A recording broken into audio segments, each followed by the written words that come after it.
মনটা হঠাৎ করে খুব খারাপ হয়ে গেল। আমার ভাবির মা মারা গিয়েছে দুপুর 3টায়। আল্লাহ তাকে বেহেশত নসিব করুক। সে অনেক ভালো মানুষ ছিল। যাই হোক, ঈদের দিন বিকালে সে স্ট্রোক করছিল। ঈদের পরের দিন তাকে হসপিটালে ভর্তি করা হয়েছে। হসপিটালে কিছুদিন থাকার পরে ডাক্তার বলছিল যে আপনারা বাড়ি নিয়ে যান, এই রোগীকে এখানে রাখাও যা, বাড়িতে রাখাও তাই।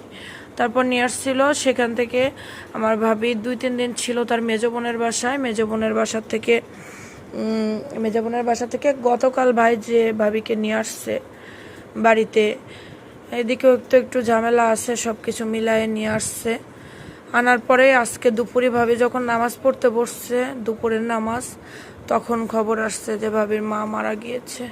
ভাবি তো অনেক কান্না করতেছে যে একটা দিনের জন্য আমি পাশে থাকতে পারলাম না মার কাছে, তারপরেও মেয়ে হিসেবে যতটুকু থাকতে পারছে আলহামদুলিল্লাহ।